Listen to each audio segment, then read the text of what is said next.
چلیے اگلا سبق نمبر 30، آیت نمبر 221 سے 228 تک۔ اعوذ باللہ من الشیطان الرجیم، بسم اللہ الرحمن الرحیم۔ ولا اور نہ، تنکحو تم نکاح کرو، المشرکاتی مشرک عورتوں سے، حتی یہاں تک کہ یؤمننا وہ ایمان لے آئیں، ولامۃ اور البتہ لونڈی، مؤمنۃ مومن ایمان والی، خیر بہتر ہے، من مشرکۃ مشرک عورت سے، ولو اور اگرچہ، اعجبتکم وہ اچھی لگے تم کو، ولا اور نہ، تنکحو تم نکاح کر کے دو، المشرکین مشرک مردوں کو، حتی یہاں تک کہ یؤمنو وہ ایمان لے آئیں، ولعبد اور البتہ غلام، مؤمن مومن، خیر بہتر ہے، من مشرکن مشرک مرد سے، ولو اور اگرچہ، اعجبکم وہ پسند آئے تم کو، اولئک یہ لوگ، یدعون بلاتے ہیں، الی النار آگ کی طرف، واللہ اور اللہ، یدعو بلاتا ہے، الی الجنتی جنت کی طرف، والمغفرتی اور بخشش کی طرف، بِإِذْنِهِ ساتھ اپنے اذن کے، وَيُبَيِّنُ اور وہ بیان کرتا ہے، آیاتہ اپنی آیات، للناس لوگوں کے لیے، لعلہم تاکہ وہ، یتذکرون وہ نصیحت پکڑیں، وَيَسْأَلُونَكَ اور وہ سوال کرتے ہیں آپ سے، عن المحیض حیض کے بارے میں، قل کہہ دیجئے، ہوا وہ، اذن تکلیف ہے یا نجاست ہے، فاعتزلوا تو الگ رہو، النساء عورتوں سے، فی المحیض حیض میں، ولا تقربوہن اور نہ تم قریب جاؤ ان کے، حتی یہاں تک کہ، یطہرن وہ پاک ہو جائیں، فَإِذَا پھر جب، تطہرن وہ پاک ہو جائیں، فَأْتُوهُنَّ تو آؤ ان کے پاس، من حیث جہاں سے،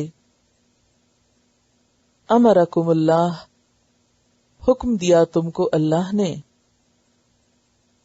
ان اللہ بے شک اللہ تعالی، یحب پسند کرتا ہے، محبت رکھتا ہے، التوابین توبہ کرنے والوں سے، وَيُحِبُّ اور محبت رکھتا ہے، المتطہرین پاک رہنے والوں سے.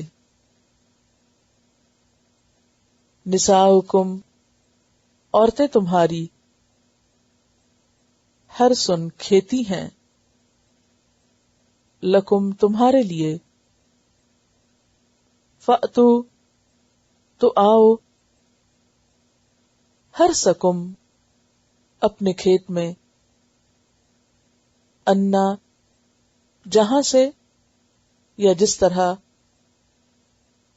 شئتم چاہو تم. وقدموا اور آگے بھیجو. لأنفسکم اپنے نفسوں کے لیے.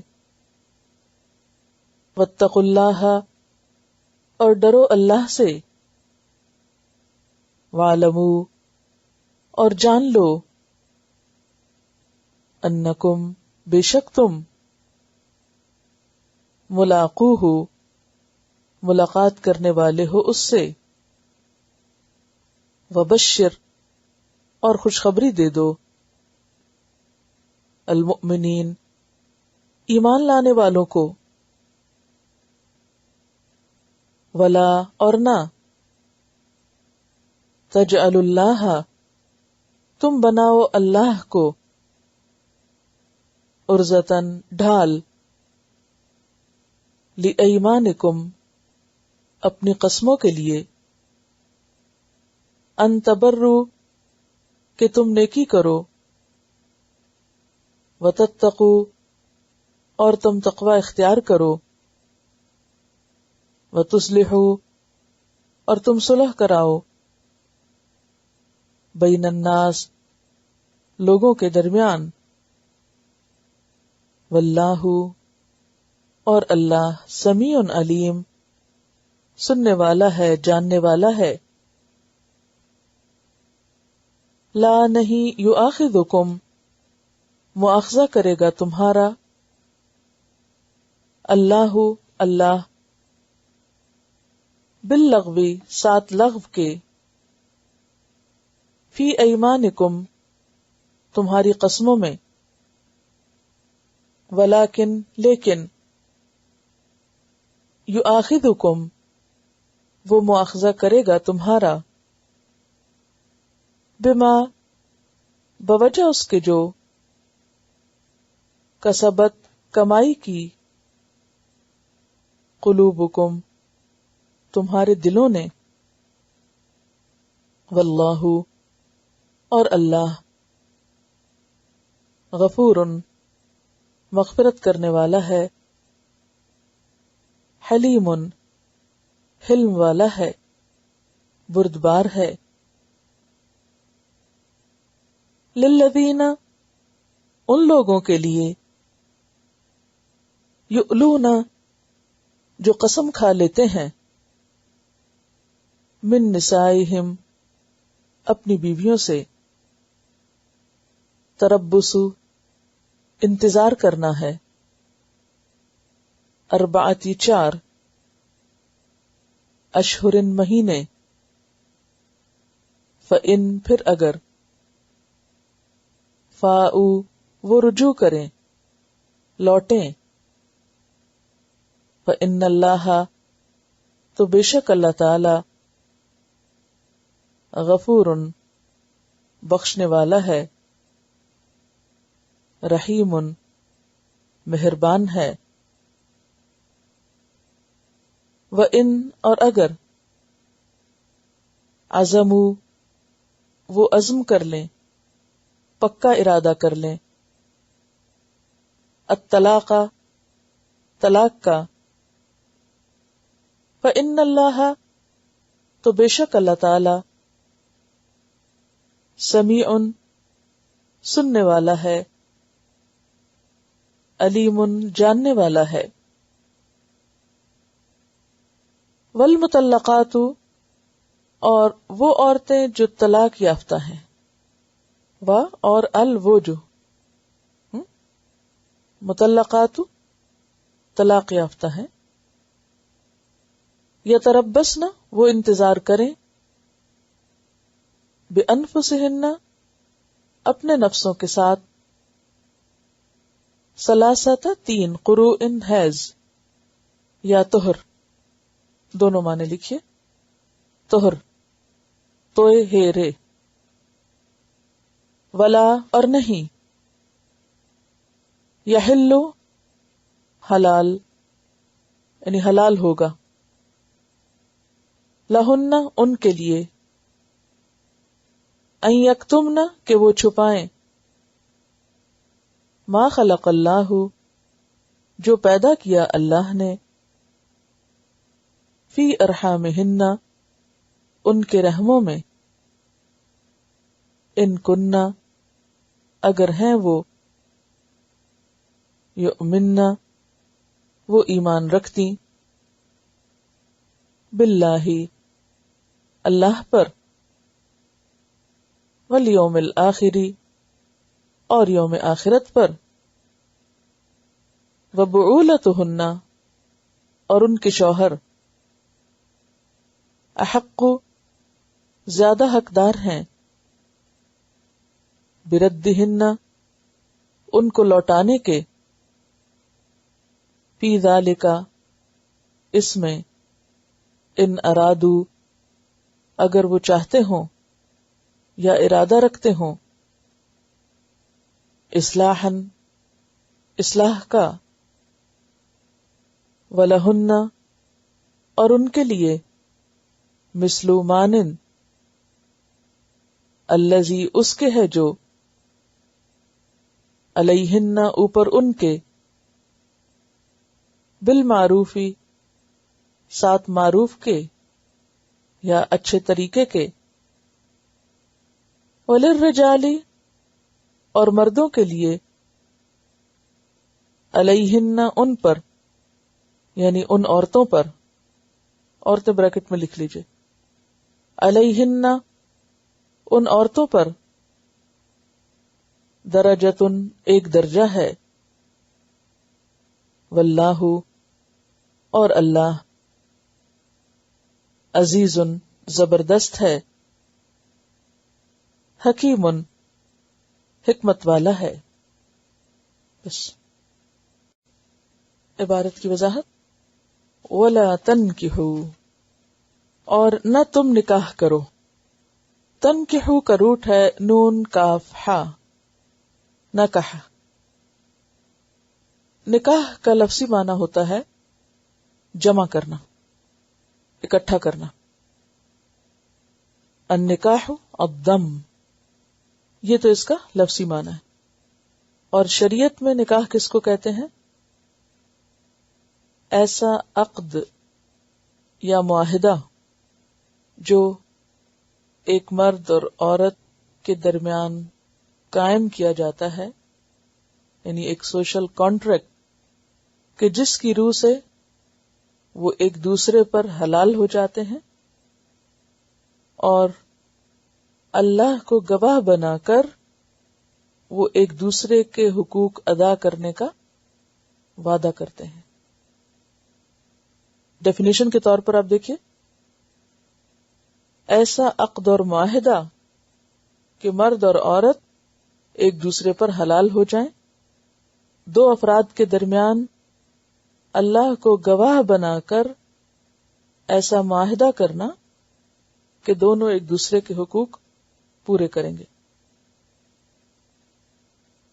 تو اس سے پہلے کہ میں نکاح اور طلاق کے بارے میں اگلی آیات کی وضاحت کروں، چند باتیں نکاح کے ضمن میں آپ کو یاد رہنی چاہیے تاکہ آپ مزید باتوں کو اچھی طرح سمجھ سکیں. سب سے پہلے تو نکاح کا لفظی معنی، پھر نکاح کی تعریف، پھر نکاح کی حکمتیں کہ نکاح کرنے کی حکمت کیا ہے یا فائدہ کیا ہے یا مقصد کیا ہے. مقصد کیا ہے، نکاح کیوں کیا جائے، یہ واضح ہونا بے حد ضروری ہے. اگر یہ واضح نہ ہو تو آگے کی باتیں سمجھ نہیں آئیں گی. اسلام میں نکاح کسی تفریح یا انٹرٹینمنٹ کا نام نہیں. نکاح کا سب سے پہلا مقصد ہے عزت و عصمت کی حفاظت، شرم و حیا کی حفاظت، حرام سے بچنا. دوسری چیز نکاح کے مقاصد میں سکون اور لطف حاصل کرنا، یعنی فطری خواہش کی تکمیل. قرآن پاک میں آتا ہے لِتَسْكُنُوا إِلَيْهَا، سکون پانا. تیسری چیز نسل انسانی کی بقا، کہ انسانی نسل کا سلسلہ آگے چلتا رہے. اور چوتھی چیز نسل انسانی کی تربیت کے لیے ایک دوسرے کا مددگار بننا. یعنی شادی کیوں کی جاتی ہے؟ کہ صرف سیر تفریح کے لیے نہیں یا محض ایک دوستی نہیں، بلکہ اس کے کچھ مقاصد ہیں کہ جس میں دو افراد کا باہم نکاح جو ہے وہ ایک دوسرے کے لیے دفاع کا ذریعہ بنے، ایک دوسرے کی نگاہ اور فرج کی حفاظت کا ذریعہ بنے، انسان حرام سے بچ سکے، برے خیالات سے بچ سکے، بھٹکنے سے بچ سکے، یعنی پاک دامنی اختیار کر سکے، اپنے جذبات کو ڈسپلن کر سکے.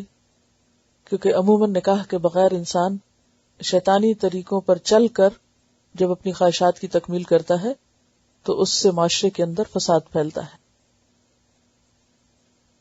پھر اسی طرح نکاح کا ایک مقصد یہ ہے کہ جو اللہ نے فطری خواہشات، یہ ضرورت رکھی ہے انسان کے اندر دوسرے انسان پر ڈپینڈنٹ ہونے کی یا اس کی طلب کی یا اس کی ضرورت کی، وہ پوری ہو. یعنی باعث سکون ہو، ایک دوسرے کے ہمراز ہوں، مددگار ہوں، ایک دوسرے کے لیے یعنی سکون کا ذریعہ ہوں. تیسری چیز یہ ہے کہ نسل انسانی کی بقا ہو. یعنی یہ نہیں ہو سکتا کہ کوئی شادی کر لے اور کہے کہ نہیں بچے نہیں پیدا ہونے چاہیے اور بچے نہیں پیدا کرنے، یہ فطرت کے خلاف ہے. پھر اسی طرح صرف بچے پیدا کرنے کی حد تک ہی نہیں بلکہ دونوں کی برابر کی ذمہ داری بنتی ہے کہ آئندہ ان بچوں کی تعلیم، تربیت اور ان کو صحیح طور پر پروان چڑھانے میں ایک دوسرے کی مدد، ایک دوسرے کے ساتھ تعاون. کیونکہ تنہا عورت یا تنہا مرد یہ کام نہیں کر سکتا، دونوں کا ایک دوسرے سے تعاون اس میں بہت ضروری ہے. اور اگر باہم ایک دوسرے کے ساتھ موافقت ہوگی تو اس کا اثر آئندہ نسلوں پر بھی ہوگا، اور اگر دونوں میں اختلاف ہوگا اور دونوں کے درمیان کشمکش ہوگی تو اس کا اثر پھر آئندہ نسلوں پر پڑے گا اور انسانی تربیت میں خلل واقع ہوگا. اب آپ دیکھیے کہ نکاح منعقد کیسے ہوتا ہے. اس میں کچھ چیزیں اس کے ارکان ہیں اور کچھ چیزیں اس کی سنتیں ہیں. تو ارکان یا فرائض کیا ہیں؟ سب سے پہلے دو گواہوں کا ہونا، پھر مہر کا مقرر کیا جانا اور پھر مہر ادا بھی کرنا. تیسری بات ایجاب و قبول کے مخصوص الفاظ، اور چوتھی چیز ولی کی موجودگی یا رضامندی. نکاح میں مسنون چیزیں کیا ہیں؟ خطبہ نکاح کا پڑھنا، دعوت ولیمہ کا اہتمام کرنا، مہر کا تذکرہ کرنا کہ کتنا مہر دیا جا رہا ہے، یعنی اسے پبلکلی اناؤنس کیا جائے تاکہ لوگ اس پر گواہ ہوں. اسی لیے آپ نے دیکھا ہوگا کہ عموماً جب ایجاب قبول ہو رہا تھا تو باقاعدہ مینشن کرتے ہیں اس کو. پھر اسی طرح دف یا غنا سے تشہیر، یعنی تشہیر نکاح ضروری ہے. یہ نہیں کہ چھپ چھپ کے یا خفیہ نکاح کر لیا جائے اور اس میں کسی کو خبر ہی نہ ہو، یہ درست نہیں. اور پھر اسی طرح دلہا اور دلہن کو مبارکباد دینا یہ بھی سنت ہے، یعنی مسنون چیز ہے. نکاح کی بنیاد کیا ہے؟ یعنی نکاح کس بنیاد پر کیا جانا چاہیے؟ آپ صلی اللہ علیہ وسلم نے فرمایا کہ عورت سے 4 چیزوں کی بنیاد پر نکاح کیا جاتا ہے، لیکن تم دین کی وجہ سے کرو. 4 چیزیں کون سی ہیں؟ مال ہے، حسب نسب ہے، خوبصورتی ہے اور دینداری ہے. تو اس میں بنیادی چیز جو دیکھنے کی ہے وہ دینداری ہے، کہ دین سے لگاؤ ہو اور دین کی طرف رجحان ہو، اور جس میں خاص طور پر فرائض کی پابندی. اگر یہ پتہ ہے کہ لڑکی یا لڑکا نماز ہی نہیں پڑھتے تو پھر اس چیز کو مد نظر رکھنا ہوگا، کیونکہ جس نے نماز نہ پڑھی اس نے دین کی بنیاد ڈھا دی. تو جہاں دین کی بنیادیں ڈھہ جائیں وہاں آگے دین کیا ہوگا؟ تو یہ والدین کی ذمہ داریوں میں سے ہے کہ وہ نکاح کرتے وقت اس چیز کو بھی دیکھیں. پھر اسی طرح مزید کچھ ڈیٹیلز آتی ہیں کہ ولی کون ہو، گواہ کون ہو، جن کی اس وقت ضرورت نہیں ہے، آگے جہاں ضرورت ہوگی وہاں بیان ہو جائے گا. تو یہاں پر حکم یہ ہو رہا ہے کہ ولا تنکحوا المشرکات، نہ نکاح کرو مشرک عورتوں سے. مشرکات مشرکتن کی جمع ہے، یعنی جو شرک کرنے والے ہیں اللہ کی ذات، صفات، اس کی ربوبیت یا الوہیت میں، بت پرست ہوں یا ستارہ پرست ہوں یا آگ پرست ہوں یا کچھ بھی. تو گویا نکاح میں پھر سب سے پہلی چیز کیا ہوئی؟ دینداری، عقیدہ، عقیدے کی موافقت. تو مسلمان مردوں کو کہا جا رہا ہے کہ وہ کیا نہ کریں؟ مشرک عورتوں سے شادی نہ کریں. کب تک نہ کریں؟ حتی یؤمنن، یہاں تک کہ وہ ایمان لے آئیں. اور یاد رکھیے کہ مشرک ہونا ایک اصطلاح ہے، اور جیسے آپ دیکھیے کہ ایک اصطلاح ہے مسلم، ایک ہے مشرک، ایک ہے اہل کتاب ہونا. تو اہل کتاب کون ہے؟ جو الہامی ادیان پر قائم ہے، جیسے یہود و نصارہ ہیں. مشرک کون ہے؟ جو کسی الہامی دین کو نہیں مانتے، وہ خواہ بتوں کی پوجا کریں یا پھر یعنی کسی بھی آبجیکٹ کی پوجا کریں، اللہ کی ذات میں یا صفات میں کسی بھی چیز میں شریک کریں. تو یہاں جس کا ذکر ہو رہا ہے وہ شرک ہے. حتی یؤمنن، یؤمنن میں دو نون جمع ہیں. دیکھ رہے ہیں نا آپ، نون کے اوپر شد. ایک نون تو مادے کا ہے، یعنی الف میم نون مادہ ہے، اور دوسرا نون مؤنث کا ہے، یعنی وہ عورتیں جب تک کہ اسلام میں داخل نہ ہو جائیں، یہ مراد ہے. ولا امتن، اور البتہ لونڈی یعنی غلام عورت. مؤمنتن، ایمان والی، جسے ہم اردو میں مومنہ کہتے ہیں. مؤمنتن، ایمان والی، خیرن، بہتر ہے، اچھی ہے، من مشرکتن، مشرک عورت سے. یعنی شادی کے معاملے میں تم مومن عورت کو ترجیح دو گے مشرک عورت پر. ولو اعجبتکم، اور اگرچہ وہ اچھی لگے تم کو. کون؟ مشرک عورت. اعجبہ کا لفظ جو ہے عین جیم بے سے ہے، کسی کو حیران کن حد تک پسندیدگی میں مبتلا کر دینا، خوشگوار حیرانی. یعنی خواہ کوئی مشرک عورت تمہیں بہت ہی امپریس کر دے یا تمہارے دل میں اتر جائے، تمہیں اس سے کتنی بھی محبت ہو، لیکن تم وہاں نکاح نہیں کر سکتے. یہ قرآن کا فیصلہ ہے. ولو اعجبتکم، یعنی پسند کی شادی منع نہیں ہے، لیکن پسند کی شادی نہیں کر سکو گے اگر عورت کے اندر شرک ہے.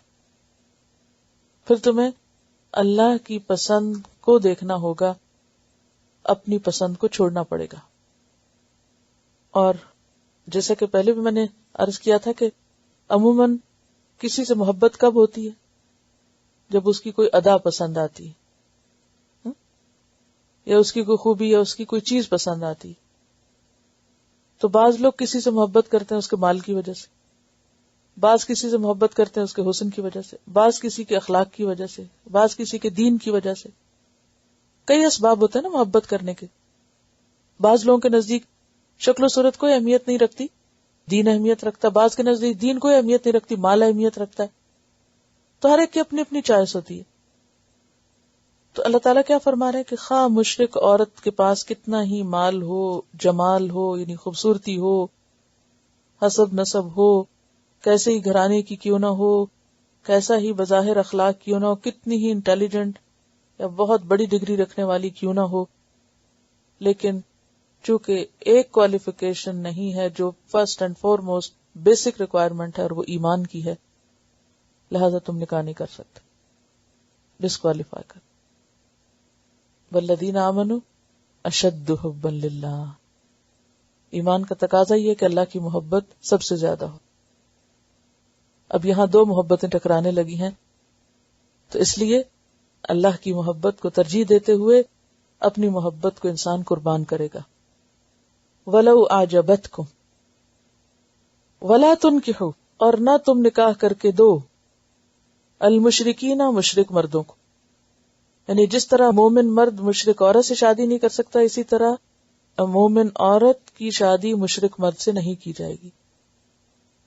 یہاں آپ دیکھ رہے ہیں تن کے ہو خود نکاح کرنا ہے اور تن کے ہو نکاح کر کے دینا ہے. زبر اور پیش کا فرق ہے.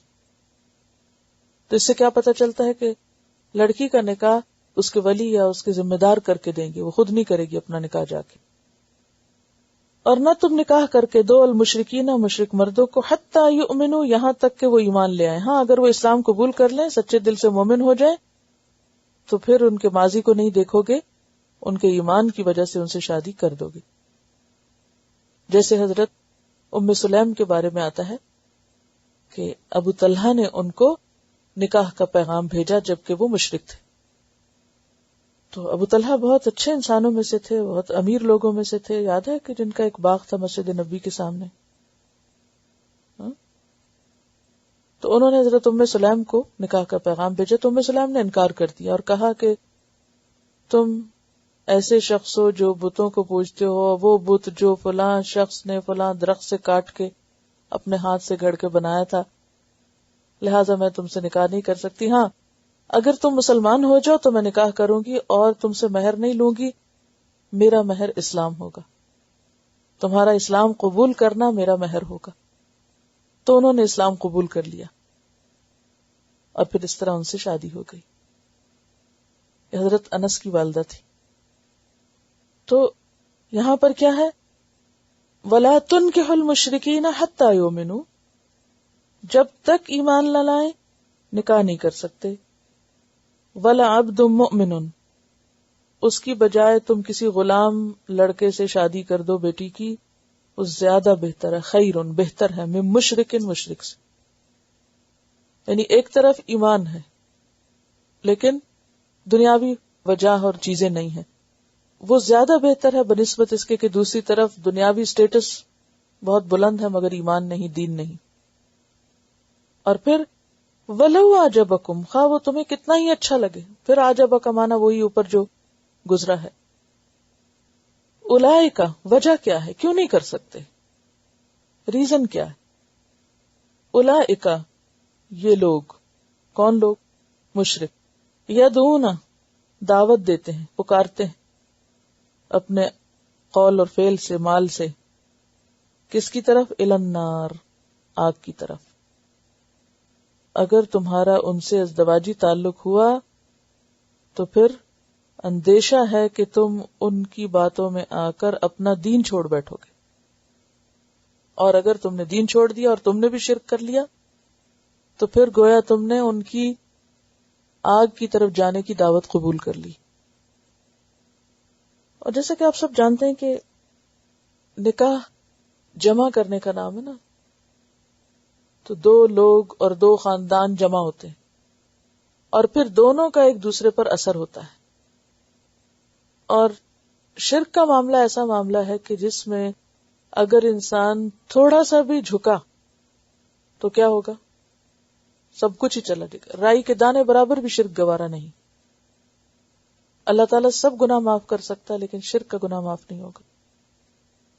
لہذا ایسے نکاح میں بہت چانسز ہیں کہ ایمان جاتا رہے، اور اگر ایمان چلا جائے تو باقی کوئی بھی چیز کارآمد نہیں.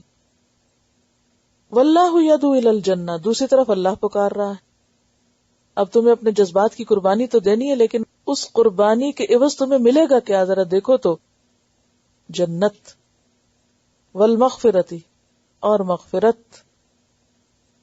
جنت کی دعوت دے کر نیک عمل پہ ابھارا گیا اور مغفرت کی دعوت دے کر گناہوں سے توبہ پہ ابھارا گیا.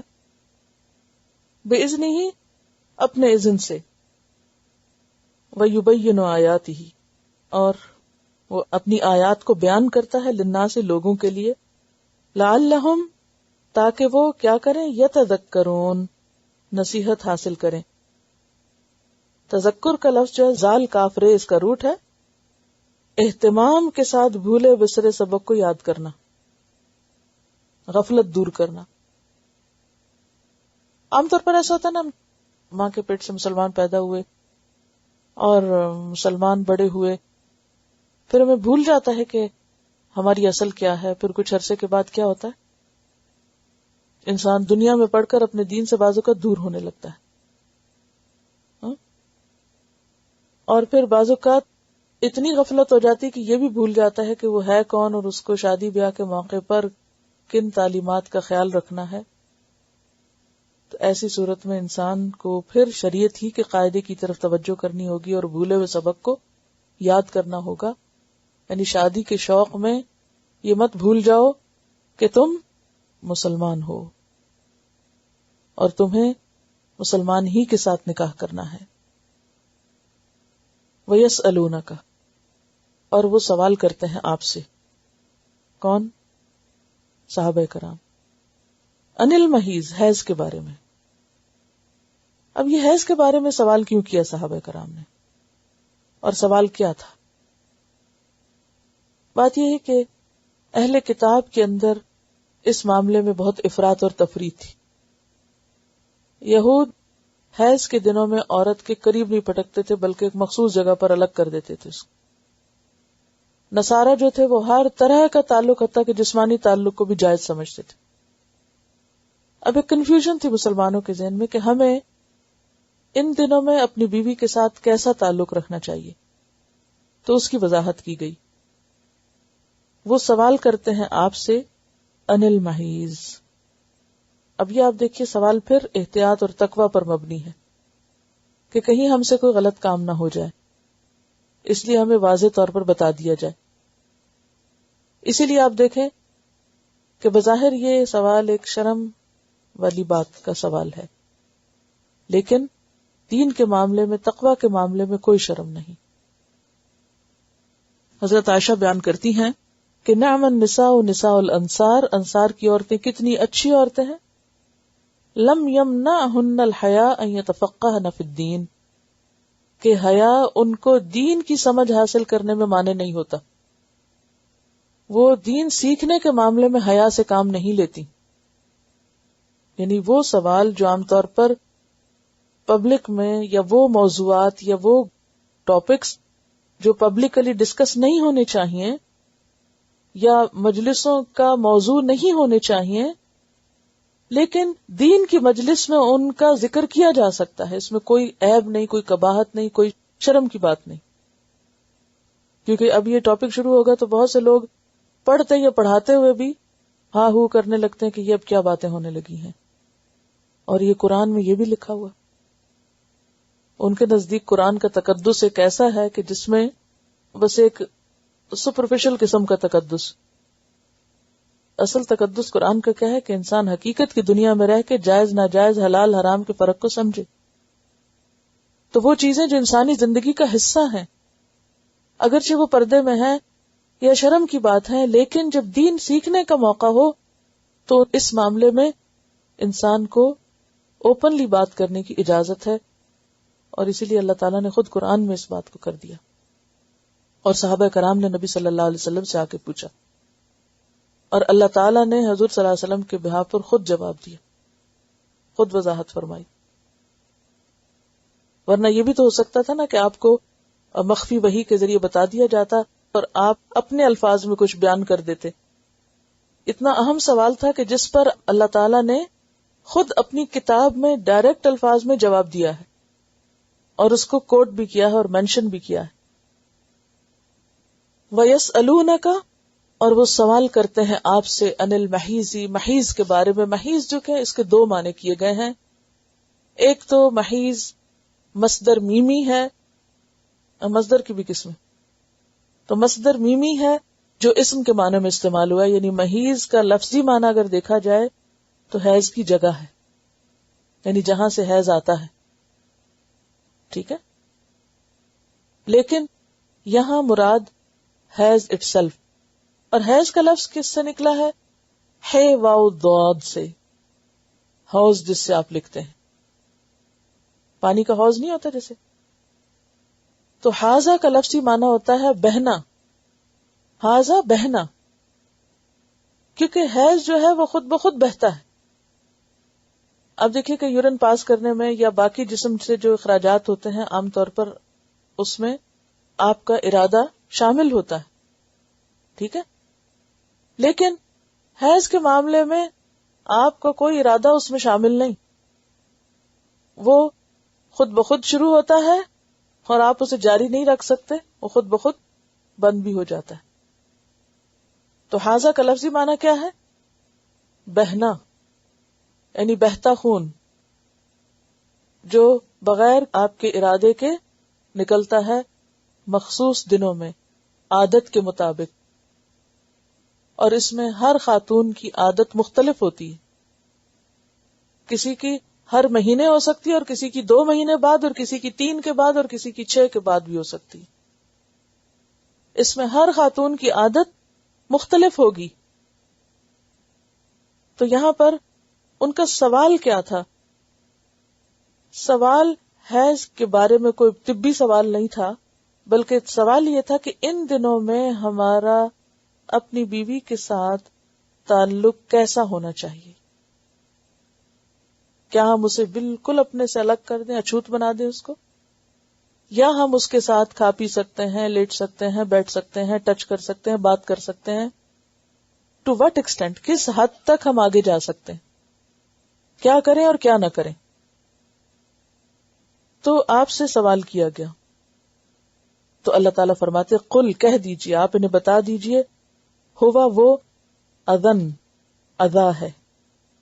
اذا کیا چیز ہوتی؟ اذا ہر اس ضرر کو کہتے ہیں جو کسی جاندار کو پہنچتا ہے، ہر وہ نقصان جو کسی جاندار کو پہنچتا ہے. مال کے نقصان کو اذا نہیں کہیں گے، ضرر کہیں گے، لیکن کسی انسانی جان کو جو تکلیف پہنچتی ہے یا نقصان پہنچتا ہے اس کو اذا کہتے ہیں. یہ فرق یاد رکھیے، خواہ وہ جسمانی ہو یا نفسیاتی. تو کیا کہا گیا کہ حیض کیا چیز ہے؟ یہ اذا ہے، دونوں کے لیے ایک تکلیف کی چیز ہے. عورت کے لیے تکلیف کی چیز کیا ہے؟ کہ ایک تو اس کے اندر ایک فزیکل چینج آتا ہے، ہارمونل چینج آتا ہے، مزاج پہ فرق پڑتا ہے، جسمانی تکلیفیں بھی اس میں شامل ہو جاتی ہیں. ریسرچز یہ بتاتی ہیں کہ عورت کے اندر 150 سمپٹمز پائے گئے ہیں، یعنی کہ حیض کی مدت میں 150 سمپٹمز دیکھے گئے مختلف طرح کے. یعنی کیا چینجز آتی ہیں؟ نارمل ڈیز کی نسبت حیض کے دنوں میں عورت کے اندر بے شمار تبدیلیاں آتی ہیں، مختلف طرح کی سمپٹمز ملتی ہیں جو اسے صحت سے زیادہ بیماری کے قریب کرتی ہیں، جس میں نفسیاتی چیزیں بھی ہیں، چڑچڑاپن، ڈپریشن، بے چینی، سستی، بلا وجہ رونا، موڈ سوئنگز اور اس طرح کی چیزیں. اور اسی طرح جسمانی طور پر بھی بعض اوقات درد کا ہونا یا ایک اریٹیشن یا خون کا زیادہ بعض اوقات بہ جانے سے خون کی کمی ہو جانا. تو اس طرح کی بہت ساری چیزیں جو ہیں اس زمانے میں ہوتی ہیں. لہٰذا اس زمانے میں عورت کا لحاظ رکھو، اس کی مخصوص کیفیت کو سامنے رکھتے ہوئے کیا کرو؟ فاعتزلوا النساء، الگ رہو. اب یہاں پر آپ دیکھیے کہ عورت کے لیے تو یہ اذا ہے اور مرد کے لیے بھی اذا ہے. حیض کی حالت میں بیوی سے انٹرکورس کرنا جو ہے وہ مرد کے لیے بھی نقصان دہ ہو سکتا ہے. یعنی مرد کی جسمانی صحت کے لیے درست نہیں، کیونکہ وہ خون جو ہے وہ نجس ہے، یعنی اس میں کئی قسم کے جراثیم ہو سکتے ہیں جو مرد کے لیے فزیکلی نقصان کا سبب بھی ہو سکتے ہیں اور ویسے بھی. تو بیسیکلی یہاں پر عورت کی خاص حالت کو سامنے رکھتے ہوئے، مد نظر رکھتے ہوئے اس کے حق کو بھی پروٹیکٹ کیا گیا ہے کہ اس میں فاعتزلوا النساء. فاعتزلوا کا مطلب کیا ہے؟ بظاہر تو الگ رہو، عین زے لام کا مطلب ہوتا ہے الگ ہو جاؤ. تو الگ ہونے سے مراد یہ نہیں کہ بالکل اس کو ہاتھ نہیں لگا سکتے یا اس کے ساتھ نہیں بیٹھ سکتے. اس کے بارے میں نبی صلی اللہ علیہ وسلم نے فرمایا اصنعوا کل شیء الا النکاح. مسلم کی روایت ہے سب کچھ کر سکتے ہو سوائے فزیکل ریلیشن شپ کے یعنی انٹرکورس کے، جس کے لیے عربی یا اردو میں لفظ جماع استعمال ہوتا ہے. تو یعنی جماع کے علاوہ باقی قریب جانا اور باقی شوہر اور بیوی کا جو تعلق ہے وہ جائز ہے. تو فاعتزلوا النساء فی المحیض، تو الگ رہو عورتوں سے محیض میں یعنی حیض میں. اور یہاں محیض جو ہے حیض کے مقام کو بھی کہا جا سکتا ہے، یعنی اس زمانے میں محیض یعنی جس جگہ سے حیض آتا ہے اس جگہ کے قریب نہ جاؤ، یہ مراد ہے. پھر اگین یہی ہے کہ انٹرکورس منع ہے. ولا تقربوہن، اور نہیں تم قریب جاؤ گے ان کے، نہیں قریب جانا ان کے. اور پھر قریب نہ جانے سے مراد کیا ہے؟ یعنی انٹرکورس نہیں کرنا حتی یطہرن، یہاں تک کہ پاک ہو جائیں. توئے ہیرے یعنی خون بند ہو جائے، یہ مراد ہے. فَإِذَا تَطَهَّرْنَ، پھر جب وہ پاک ہو جائیں. اب ایک دفعہ ہے یطہرن اور دوسری دفعہ ہے تطہرن، ایک ہی روٹ ہے توئے ہیرے، لیکن شیپ کے فرق سے معنی میں فرق ہے. تو تطہر کا معنی ہوتا ہے اہتمام کے ساتھ پاکیزگی حاصل کرنا، مراد ہے غسل جنابت کرنا، نہانا. جیسے سورۃ المائدہ کی آیت نمبر 6 میں آتا ہے وَإِن كُنتُمْ جُنُبًا فَاتَّطَہَّرُوا، اگر تم حالت جنابت میں ہو تو پاکیزگی حاصل کرو. کیا مراد ہے یہاں؟ نہاؤ، نہانا مراد ہے. اور یطہرنا کا کیا مطلب ہے؟ یعنی خون کا بند ہو جانا. اور اس کی علامت کیا ہے؟ حضرت عائشہ بیان کرتی ہیں القصۃ البیضاء، جو ڈسچارج ہے وہ وائٹ ہو جائے. جب عورت اپنے آپ کو چیک کرے تو ٹشو کا یا روئی کا یا کپڑے کا جس سے بھی وہ چیک کرے خود کو، اس کا رنگ نہ بدلے، یہ ہے یطہرنا.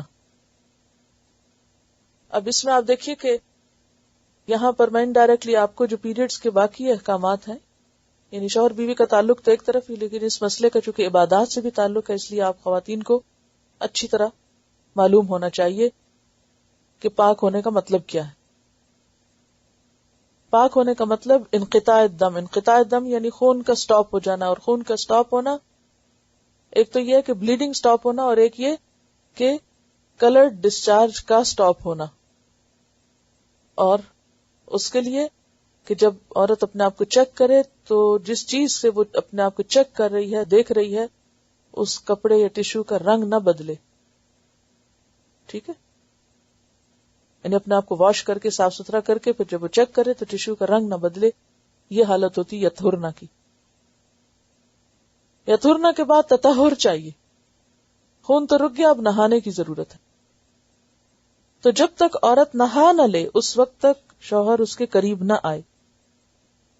اور نہائے کب؟ جو ہی انقطاع دم ہو فوراً نہائے، کیونکہ نماز کا مسئلہ ہے. یعنی کہ انسان 2 دن نہ نہائے کہ جان بوجھ کے پاک نہ ہو، نہیں، وہ تو شریعت اس سے تقاضا کرتی کہ فوراً، کیونکہ اگر نماز کے وقت کے اندر اس کا انقطاع دم ہو گیا تو وہ اس وقت میں چاہے 5 منٹ رہتے ہیں تو اس کو نماز ادا کرنی ہوگی، اور اگر نہیں کی تو اس کی قضا پڑھنی ہوگی. یعنی کسی وجہ سے اگر ذرا بھی ڈیلے ہو گیا، جیسے گھر سے باہر تھے، گھر پہنچتے پہنچتے نہاتے نہاتے نماز کا ٹائم بہت ہی تھوڑا رہ گیا، 5 منٹ بھی ہے تو پڑھ لیں، اگر 5 بھی نکل گئے تو اگلی نماز سے پہلے اس پچھلی کو دہرا لیں.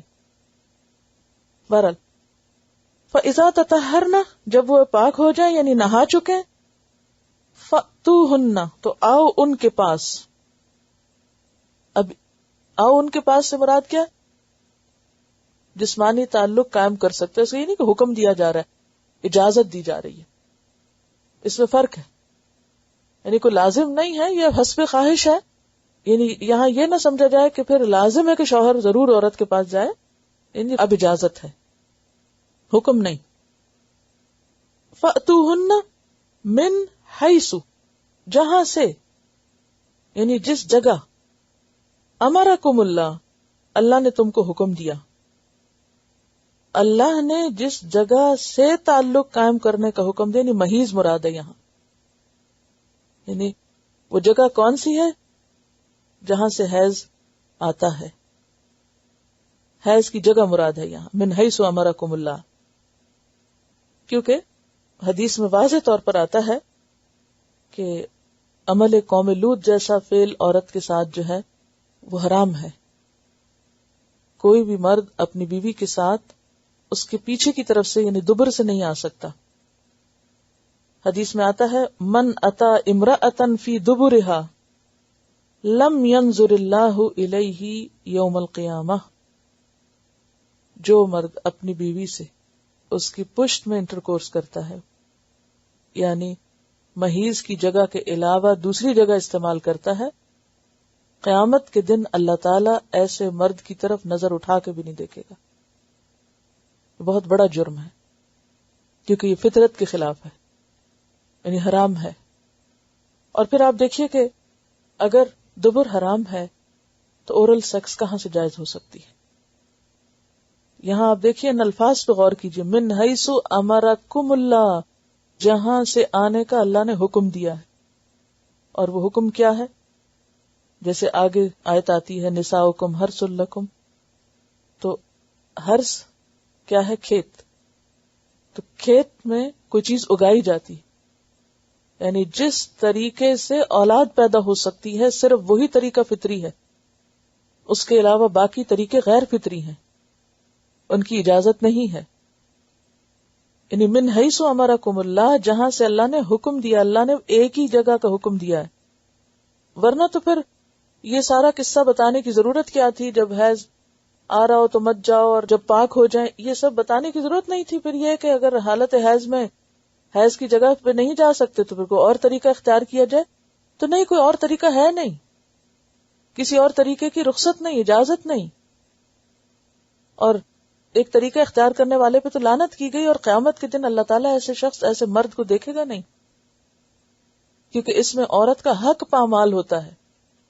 یعنی اس میں صرف مرد کو ہی لطف اٹھانے کا حق نہیں، عورت کا بھی حق ہے.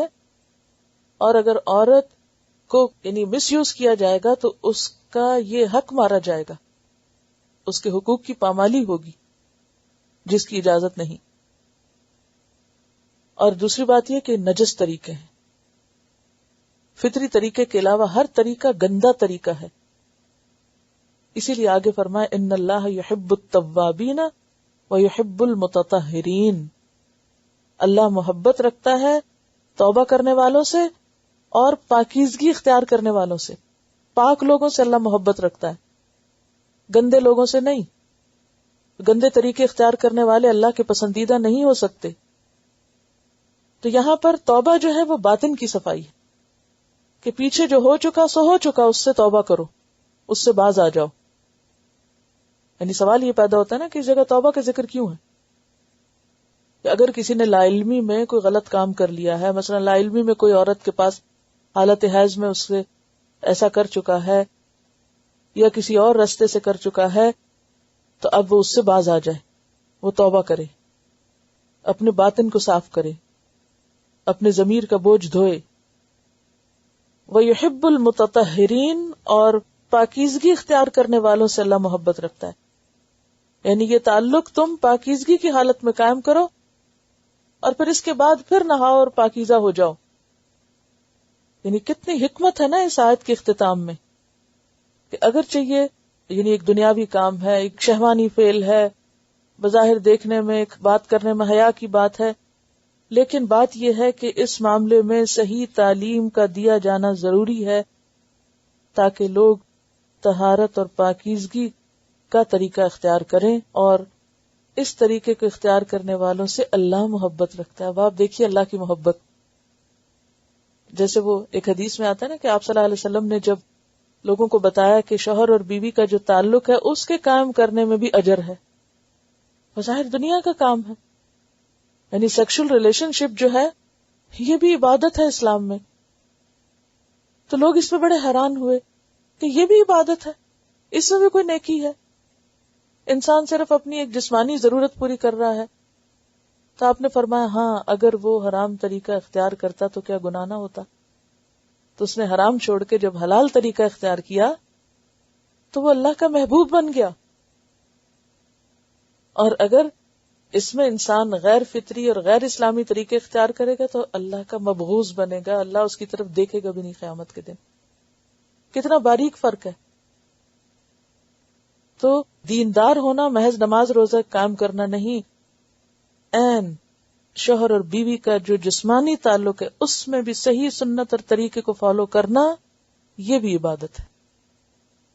کوئی دین شاید اس کو عبادت نہ بتاتا، بلکہ کچھ ادیان میں تو یہ ہے کہ شادی کرنا جو ہے وہ دنیا کا کام ہے. زیادہ پاکیزہ وہ ہے یا زیادہ نیک وہ ہے جو شادی نہ کرے. لیکن اسلام میں شادی کرنا بھی عبادت ہے، اور خصوصاً اگر کسی کے حرام میں پڑنے کا اندیشہ ہو.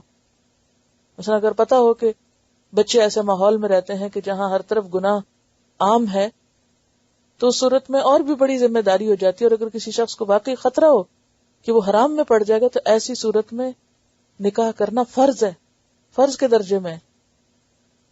اس کے لیے باقاعدہ کوشش کرنی چاہیے والدین کو، اور اس میں بلا وجہ تاخیر نہیں کرنی چاہیے. ہمارے ہاں اس کو اتنا مشکل بنا دیا گیا شادی کو کہ اس کے ساتھ دنیا بھر کی رسمیں اور ایسی ایسی مشقتیں قائم کر دی گئی کہ نکاح کرنا ہی مشکل ہو گیا. حالانکہ یہ زندگی کی ایک ضرورت ہے جیسے باقی ضروریات ہے، اس کو ایک نیچرل نارمل طریقے پر ادا کر دینا چاہیے. اور اس کے لیے کوئی بہت بڑے لمبے چوڑے منصوبوں اور اہتمام کی ضرورت نہیں. معیار ایک ہونا چاہیے اور وہ دین ہے، اخلاق اور شرافت ہے. اور اس کے بعد نکاح میں جو چیزیں آپ کو بتائی گئی اس میں تو کوئی لمبی چوڑی رسم مائیوں اور کوئی مہندی اور وہ کوئی شرائط نہ مسنون نہ سنت کچھ بھی نہیں رکھا گیا، اس کو کوئی بھی درجہ نہیں دیا گیا. ہاں ایک دف ہے کہ بیٹھ کے پارٹی کر لو، کچھ گا بجا لو ایک حدود کے اندر رہ کے، اور اعلان کرو، کچھ کھا پی لو، خوشی مناؤ، وہ سب چیزیں ٹھیک ہیں. لیکن وہ جو ایک لمبی لمبی جہیز کی تیاریاں اور پھر منگنی کی رسم اور پھر منگنی کے کھانے اور پھر منگنی کے بعد کے طریقے اور پھر اب نکاح ہو رہا ہے اور پھر اب شادی ہو رہی ہے اور پھر اس کو یعنی بے وجہ ایک مشقتوں میں ڈال دینا، اور پھر اس کے لیے تیاری کہ اتنا مال اکٹھا ہو جائے اور اتنی یہ جاب لگ جائے اور یہ گھر بن جائے اور اتنے میں سب حرام کام ہو جائیں اور سب نگاہیں بھٹک جائیں اور فتنے فساد پھیل جائیں، یا اولاد شادی سے ہی جائے اور انکار کر دے اور وہ اور چیزوں میں دلچسپی لینے لگے. تو اس معاملے میں مسلمز کو اپنی نسلوں کی حفاظت کے لیے کانشیس ہونا چاہیے. جو اصل مقصود ہے کہ حرام سے بچنا، وہ نمبر 1 پرائرٹی ہونا چاہیے، اور پھر اس کے بعد باقی چیزیں اپنے اپنے مقام پر آ جاتی ہیں. تو یہاں پر اللہ تعالی توبہ کرنے والوں کو، اور توبہ اس معنی میں بھی یہ ہے کہ جیسے پیچھے بھی نکاح کا ذکر ہوا کہ نکاح کے موقع پر یا نکاح سے پہلے یا اس معاملے میں کوئی کمی بیشی ہو جائے، حقوق کی حق تلفی، کمی بیشی، تو اس میں انسان اللہ سے توبہ کر لے. کیونکہ یہ جو شوہر اور بیوی کا معاملہ ہے نا، اس میں اگر حقوق کو صحیح طور پر ادا نہ کیا جائے تو یہ حقوق العباد کا معاملہ اللہ کے ہاں پکڑ ہو سکتی ہے. یعنی شادی محض ایک کانٹریکٹ باندھنے کا نام نہیں، اس کے بعد ایک دوسرے کی ذمہ داریاں پوری کرنے کا نام ہے. اور اگر ان کو پورا نہ کیا جائے اور دوسرے کو لٹکتا چھوڑ دیا جائے تو پھر اللہ کے ہاں جواب دہی کرنی ہوگی. اب دیکھیے کہ یہ جو میں نے غیر فطری طریقوں کا یہاں پر ذکر کیا نا، اس میں 12 کے قریب احادیث موجود ہیں، روایات، جن میں عورت سے غیر فطری طریقے پہ تعلق قائم کرنے کی ممانعت ہے، جس میں سے صرف ایک حدیث میں نے آپ کو کوٹ کر کے بتائی. یعنی اتنا شدید معاملہ، یہ معمولی معاملہ نہیں ہے. لیکن افسوس یہ کہ مسلمانوں کے اندر نان مسلمز کے ساتھ رہتے رہتے یا بعض اوقات ان کے طریقوں کو دیکھتے دیکھتے اور فحش اور غلط قسم کی فلمیں اور طریقے اور انداز دیکھ کر مسلمانوں نے اپنے طریقوں کو چھوڑ کر غیر فطری طریقے اختیار کیے، اور اس میں ظلم کس پر ہوا؟ عورت پر.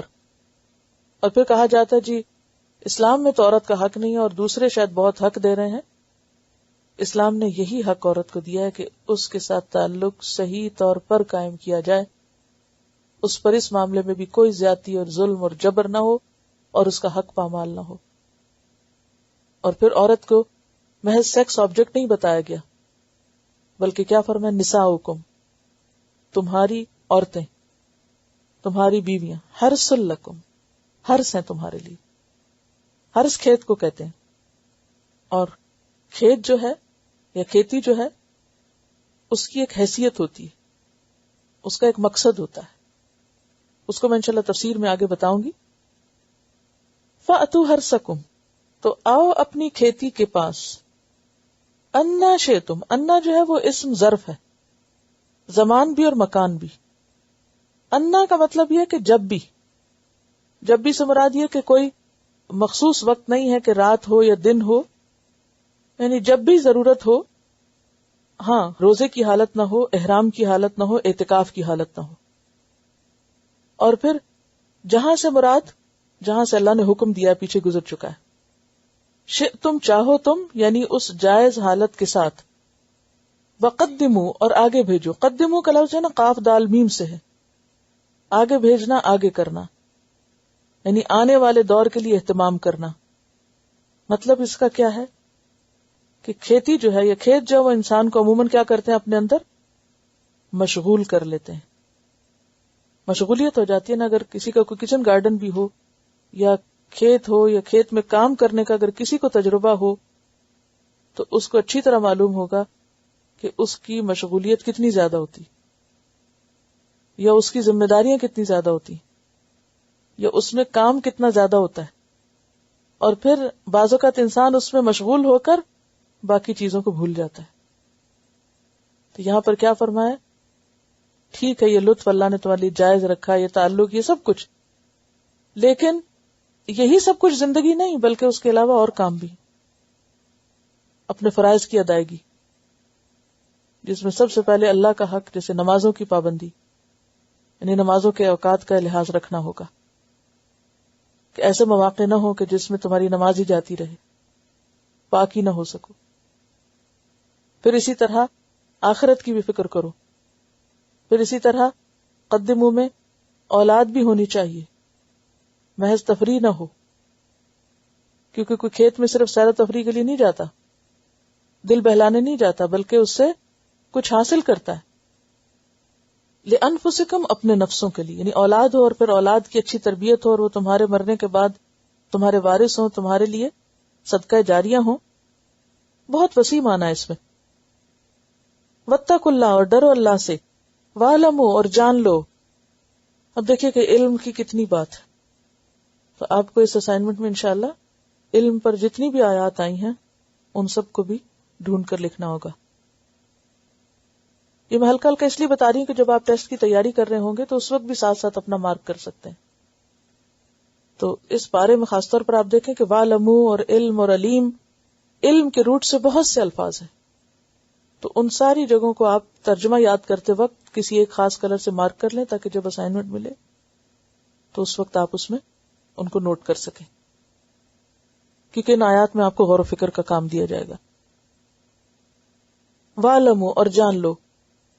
انکم، بے شک تم. ملاقوہ، اس سے ملاقات کرنے والے ہو. ملاقات کا کیا معنی ہوتا ہے؟ ایک دوسرے کا آمنا سامنا کرنا ہے. یعنی قیامت کے دن تمہیں اللہ کے سامنے کھڑے ہونا ہے، اللہ سے ملاقات کرنی ہے، جواب دہی کرنی ہے. اب آپ دیکھیں سارے شوہر بیوی کے تعلق کرتے کرتے کہاں پہنچا دیا؟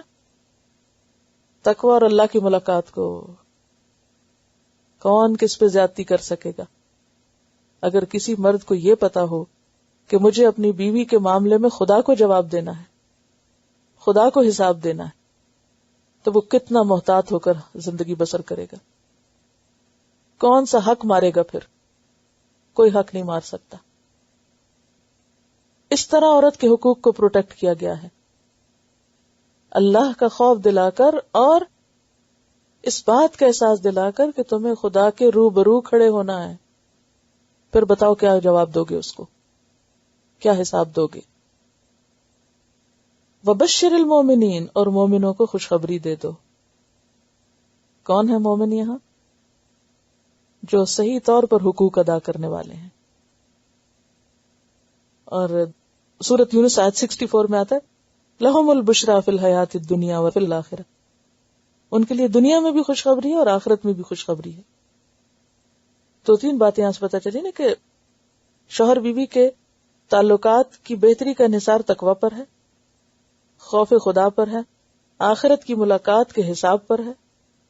یعنی دنیا میں تو بعض اوقات ایک پارٹی بھاری ہوتی ہے نا، عورت بے سہارا ہے، مثلا بعض اوقات ماں باپ کی سپورٹ نہیں، کوئی پوچھنے والا نہیں، تو پھر ہمارے یہاں خصوصاً انڈو پاک کے جو لوگ ہیں وہ عورت کو ایک کمزور چیز سمجھ کر ہر طرح کا پھر ظلم بھی شروع کر دیتے ہیں. تو اس میں کیا بتایا گیا کہ یاد رکھو اس کے سامنے کھڑے ہونا. اور پھر جو مومن ہو، خدا سے ڈر کے زندگی بسر کر کے ہیں، ان کے لیے خوشخبری خوشخبری ہے. کیونکہ آپ دیکھیے کہ گھر کے تعلقات شوہر بیوی کے اچھے ہوں گے نا، عبادت میں بھی لطف ہوگا، بچوں کی تربیت بھی اچھی ہوگی، اور باقی تمام امور بھی صحیح طور پر انجام پائیں گے. اور کہیں زیادہ انسان نیکیوں کے مواقع پھر پا سکتا ہے بنسبت اس کے کہ دونوں ایک دوسرے سے جھگڑ کے ساری بحثوں میں زندگی گزار دیں. تو اس میں کیا ہوگا؟ آپس میں لڑنے سے یا آپس میں جھگڑنے سے یا ایک دوسرے کے حقوق پامال کرنے سے یا ایک دوسرے پر ظلم و زیادتی کرنے سے انسان نیکی کا وقت پھر نہیں پاتا. بہت سے حقوق پھر ایک دوسرے کے مارے جاتے. تو اس لیے مومنوں کو خوشخبری ہے. دنیا کی خوشخبری کیا ہے اس میں؟ دنیا کے تعلقات اچھے ہوں گے. اور آخرت کی خوشخبری کیا ہے؟ کہ آخرت میں بھی وہ جوڑا پھر دوبارہ وہاں جا کے بنے گا اور پھر خوش رہیں گے وہاں. ورنہ اگر ایک پیچھے رہ گیا اور ایک الگ رہ گیا تو پھر کیا خوشخبری اس میں؟ وَلَا تَجْعَلُ اللَّهَ، اور نہ تم بناؤ اللہ عرضتاً. عرضہ کہتا ہے نشانہ. عرضہ کا جو روٹ ہے نا عین ریز زاد سے، عرض کا کیا مطلب ہوتا ہے؟ پیش کرنا. یعنی اللہ کو پیش نہ کر دو، یہ مراد ہے. یعنی ڈھال نہ بنا دو، رکاوٹ نہ بنا دو. یعنی وہ چیز جسے سامنے کر دیا جائے ضرورت کے وقت. اور نشانہ کیا ہوتا ہے؟ جس کو گاڑ کے اس کے اوپر کیا کرتے ہیں؟ کوئی چیز پھینکی جاتی. لِأَيْمَانِكُمْ، اپنی قسموں کے لیے. ایمان یمین کی جمع ہے، یعنی قسموں کے لیے نشانہ نہ بناؤ. اور قسمیں بھی کس بات پر؟ ان تبرو، یہاں پر لا محذوف ہے کہ تم نیکی نہ کرو گے. یعنی اس بات کی قسم نہ کھاؤ کہ نیکی نہیں کرو گے. وَتَتَّقُوا، اور تقوی نہیں کرو گے. وَتُصْلِحُوا بَيْنَ النَّاسِ، اور لوگوں کے درمیان اصلاح نہیں کراؤ گے. وَاللَّهُ سَمِيعٌ عَلِيمٌ، اور اللہ تعالیٰ سننے والا ہے، جاننے والا ہے. لا یؤاخذکم اللہ، نہیں مواخذہ کرے گا تمہارا اللہ. مواخذہ کا کیا معنی ہے؟ پکڑ اور سزا. نہیں سزا دے گا تم کو اللہ، یا نہیں تم پر کفارہ عائد کرتا اللہ. باللغو، ساتھ لغو کے. لغو کہتے ہیں ساقط چیز کو، بے سوچے سمجھے کھائی جانے والی قسم یہاں مراد ہے. فی ایمانکم، تمہاری قسموں کے معاملے میں. ایمان یمین کی جمع. ولیکن، لیکن یؤاخذکم، مواخذہ کرے گا تمہارا، پکڑے گا تم کو، سزا دے گا تم کو. بما کسبت، ساتھ اس کے جو کمائی کی، قلوبکم، تمہارے دلوں نے. یعنی تمہارے دلوں نے جو پکی بات کی، یعنی نیت اور ارادے سے جو بات کی تم نے، مراد یہ. واللہ غفور حلیم، اور اللہ بخشنے والا بردبار ہے. للذین، ان لوگوں کے لیے، یؤلون، جو قسم کھا لیتے ہیں. آلا یولی، ایلا ہوتا ہے، لفظی معنی ہوتا ہے کمی کرنا. یعنی عورت کے حق میں کمی کی قسم کھا لیتے ہیں. اشارہ ہے جسمانی تعلق نہ قائم کرنے کی قسم کھانا. من نسائہم، اپنی بیویوں سے. یعنی غصے میں آ کر بیوی سے جسمانی تعلق یعنی انٹرکورس نہ کرنے کی قسم کھانا. تو اس سے عورت حق سے محروم ہو جاتی ہے نا، عورت کے حق میں کمی ہو جاتی. تو اعلیٰ کا لفظی معنی کیا؟ کمی کرنا، قسم کھا کے کمی کرنا. تو تربص و انتظار کرنا. تربص کا روٹ کیا ہے؟ رے بے سواد، انتظار. انتظار کرنا ہے، مہلت گزارنا ہے. 4 اشہر، 4 مہینے. جو شخص یہ قسم کھائے کہ وہ اپنی بیوی سے جسمانی تعلق نہیں رکھے گا تو اس کو 4 مہینے کی مہلت دی جائے گی. فَإِنْ فَاؤُوا، پھر اگر وہ لوٹ آئیں، قسم توڑ دیں، کفارہ دے دیں اس کا، اور بیوی سے رجوع کر لیں.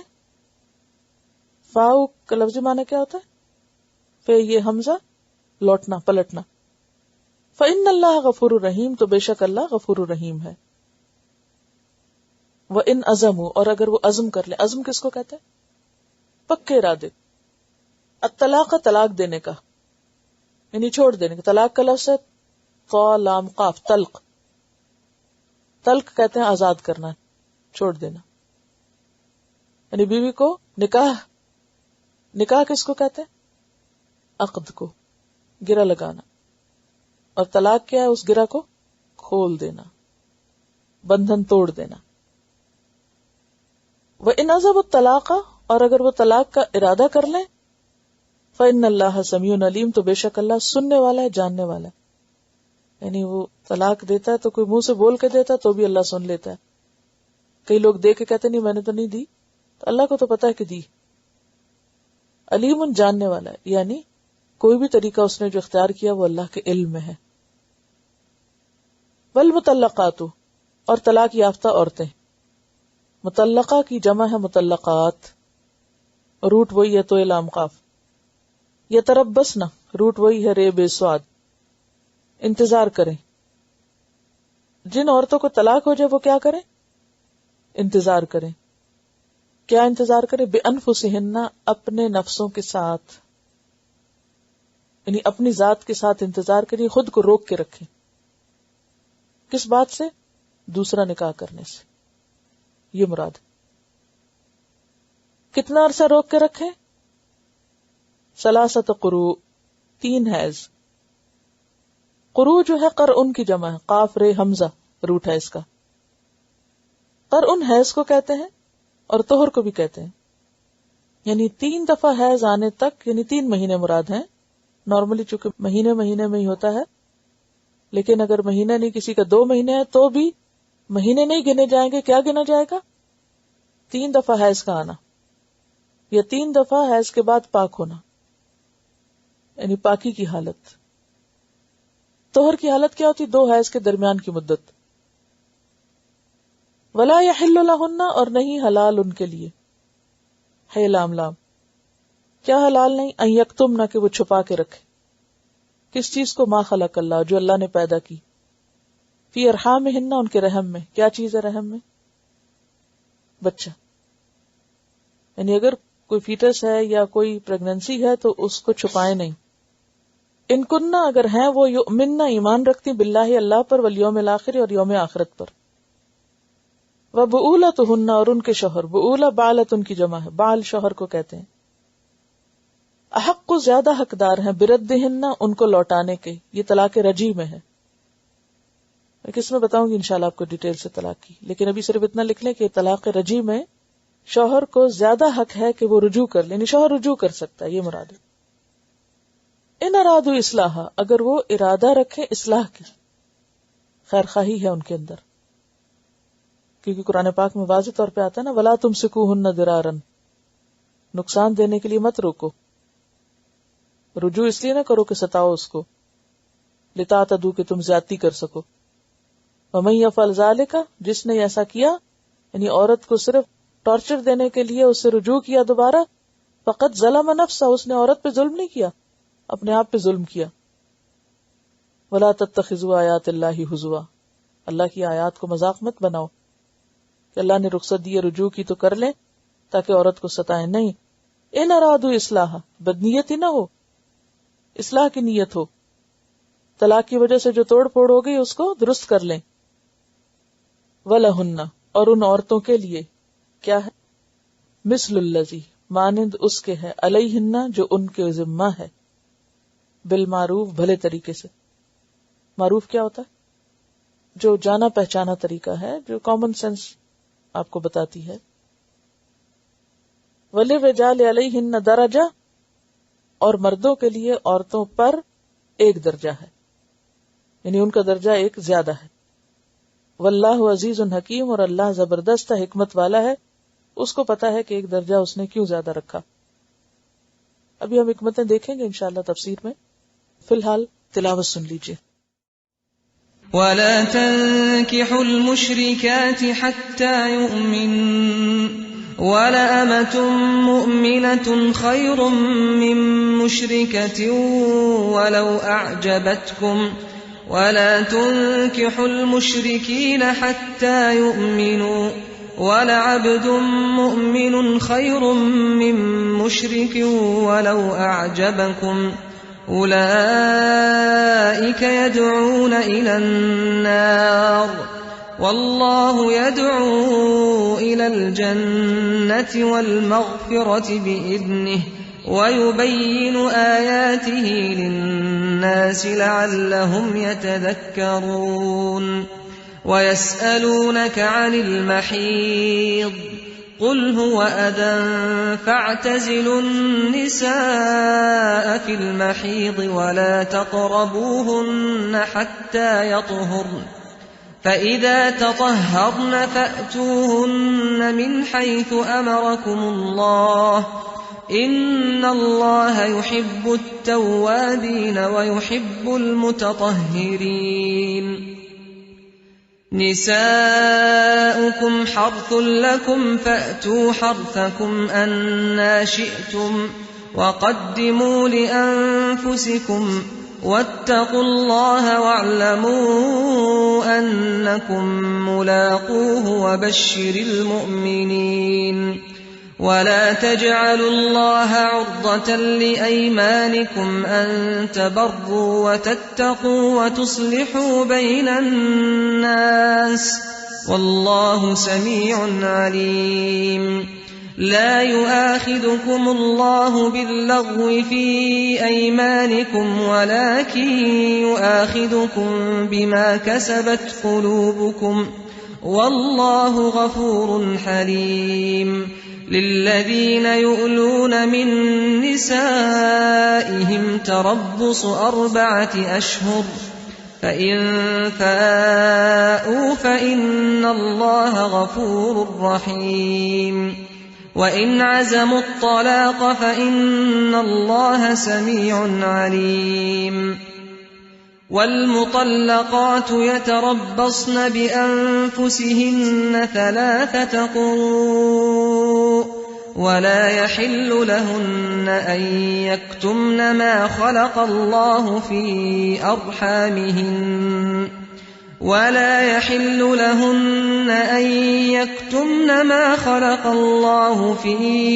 أرحامهن إن كن يؤمن بالله واليوم الآخر وبعولتهن أحق بردهن في ذلك إن أرادوا إصلاحا ولهن مثل الذي عليهن بالمعروف وللرجال عليهن درجة والله عزيز حكيم